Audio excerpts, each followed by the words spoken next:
पर विधानसभा उपचुनाव को लेकर नामांकन शुरू हो गया। भाजपा गठबंधन में रालोद को उसकी पुरानी सीट मीरापुर दी गई। ऐसे में अब इस सीट को लेकर पार्टी में प्रत्याशियों ने जोर आजमाइश शुरू कर दी। इसमें कुछ नए हैं तो कुछ पुराने भी जोर लगा रहे। यही वजह है कि पार्टी अभी तक प्रत्याशी फाइनल नहीं कर पाई, जबकि नामांकन की आखिरी तिथि 25 अक्टूबर है। हालांकि सर्वाधिक मुस्लिम, जाट व गुज्जर आबादी बहुल्य सीट पर पार्टी बहुत ठोक बजाकर टिकट देगी। इसके लिए पार्टी साफ सुथरे चेहरे के साथ साथ जातिगत समीकरण भी देख रही है। पिछला विधानसभा चुनाव रालोद ने समाजवादी पार्टी के साथ गठबंधन में लड़ा था, जबकि इस बार वह न सिर्फ भाजपा के साथ गठबंधन में है बल्कि केंद्र और प्रदेश की सरकार में भी शामिल है। यही वजह है कि इस बार दावेदारों की सूची भी थोड़ी लंबी है। इसी पर पार्टी के शीर्ष नेता मंथन कर रहे हैं। पार्टी के राष्ट्रीय अध्यक्ष व केंद्रीय मंत्री जयंत चौधरी की पिछले दिनों भाजपा प्रदेश अध्यक्ष भूपेंद्र चौधरी से इस मुद्दे पर मुलाकात हुई थी। पार्टी सूत्रों के अनुसार मीरापुर सीट पर निवर्तमान विधायक अपने परिवार से ही प्रत्याशी चयन के लिए जोर लगाए हुए हैं। वही हाल ही में दूसरी पार्टी से आए एक पूर्व सांसद भी कतार में है। पार्टी के राष्ट्रीय महामंत्री संगठन त्रिलोक त्यागी ने कहा कि अभी सिर्फ सपा ने ही प्रत्याशी घोषित किए। नामांकन में अभी 3 दिन का समय बाकी है। पार्टी की यहां से टिकट को लेकर कुछ बैठकें व चर्चा हो चुकी। हम जल्द ही इस सीट पर अपना प्रत्याशी घोषित करेंगे। रालोद सूत्रों के मुताबिक मंगलवार यानी आज हाई पावर कमेटी की बैठक होगी। इसमें उत्तर प्रदेश के उपचुनाव की सीट मीरापुर और झारखंड में होने वाले विधानसभा चुनाव के संभावित नामों पर मंथन होगा। उन्होंने बताया कि यूपी में जल्द ही प्रत्याशी घोषित कर दिया जाएगा। पार्टी ने झारखंड में भी विधानसभा चुनाव में उतरने की तैयारी तेज कर दी।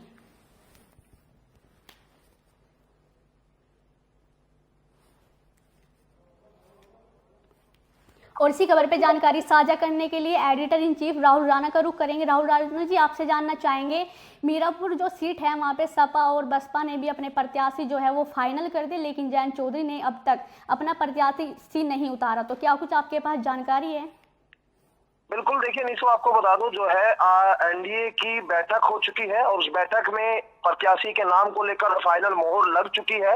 लेकिन सिर्फ अब जो है कहीं ना कहीं अब इंतजार इस बात को लेकर किया जा रहा है कि कब जो है बीजेपी और रालोद दोनों मिलकर अपनी एक साथ, हो सकता है संभवतः ये कयास लगाए जा रहे हैं कि दोनों के एक साथ जो है वो प्रत्याशी के नाम की घोषणा हो सकती है।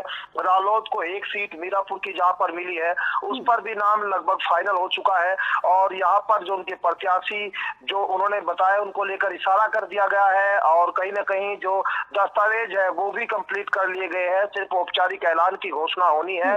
बाकी जो दूसरी एनडीए गठबंधन जो 8 सीटों पर जो प्रत्याशी अभी उतारे हैं, क्योंकि 10 सीटों पर जो चुनाव होने थे उसमें से 9 सीटों पर अभी कार्यक्रम जारी हुआ है। एक सीट मिल्कीपुर की अभी वहां पर उपचुनाव को लेकर तारीखों का ऐलान नहीं हुआ, लिहाजा 8 सीट बीजेपी यहाँ अपने प्रत्याशी उतारने जा रही है। एक सीट पर राष्ट्रीय लोकदल, तो दोनों लोग जो है कंबाइन हो सकता है एक जगह पर, ये एक समय पर दोनों की लिस्ट जारी हो जाए। लेकिन अभी 25 तारीख का वक्त है, आज हम 22 तारीख में जब बात कर रहे हैं तो 3 दिन अभी बचे हैं और बीजेपी की हमेशा से ये नीति रही है कि वो आखिरी वक्त पर प्रत्याशी को चुनावी मैदान में उतारते हैं, लेकिन उससे पहले एक इशारा जो है वो कर दिया जाता है कि आप जाइए और अपनी जो दस्तावेज है वो कंप्लीट कीजिए।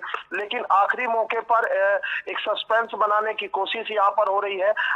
इंडिया गठबंधन की ओर से जो प्रत्याशी है वो यहाँ पर मीरापुर में जिस तरह से हुए और कहीं ना कहीं अब जो फॉर्मूला है, क्योंकि अब इस बार ये सेमीफाइनल के तौर पर एनडीए गठबंधन इस चुनाव को लेकर चल रहा है और कई ऐसे मुद्दे जो पहले ही सेट कर दिए गए हैं जिन मुद्दों पर इस बार चुनाव होगा, उन मुद्दों को भी यहाँ पर बैठकर बातचीत हो रही है। अब जो बैठक आज हुई है, इस बैठक में कहीं ना कहीं उन तमाम मुद्दों पर भी बातचीत हुई है, तमाम उन पहलुओं पर बातचीत हुई है कि प्रत्याशी की किस तरह की जो है तैयारी होगी, प्रत्याशी किस तरह से जनता के बीच जाएगा, किस तरह से जो है जनता उनके हक में वोट देगी, क्योंकि हरियाणा फॉर्मूला भी जो है वो कहीं ना कहीं यहाँ पर उनका हिट बीजेपी का हुआ है और उसी फॉर्मूले को एक बार फिर यूपी के उपचुनाव में बीजेपी और यहाँ राष्ट्रीय लोकदल एक बार फिर मिलकर चलना चाहती है। क्योंकि ये मुद्दा उत्तर प्रदेश में एक बार आपने अभी देखा होगा, हिंदुत्व का मुद्दा काफी बीजेपी ने जो है वो गरमाया और बीजेपी इस मुद्दे को लेकर कहीं ना कहीं तमाम वो हिंदूवादी नेता जो है इस मुद्दे पर नजर आए, दिखाई दिए, उग्र हुए।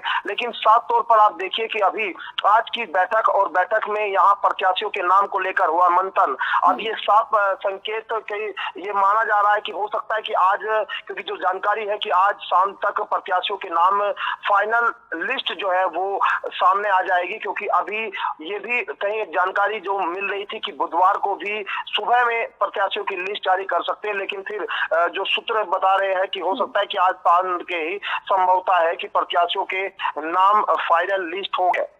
चलिए, जानकारी साझा करने के लिए धन्यवाद।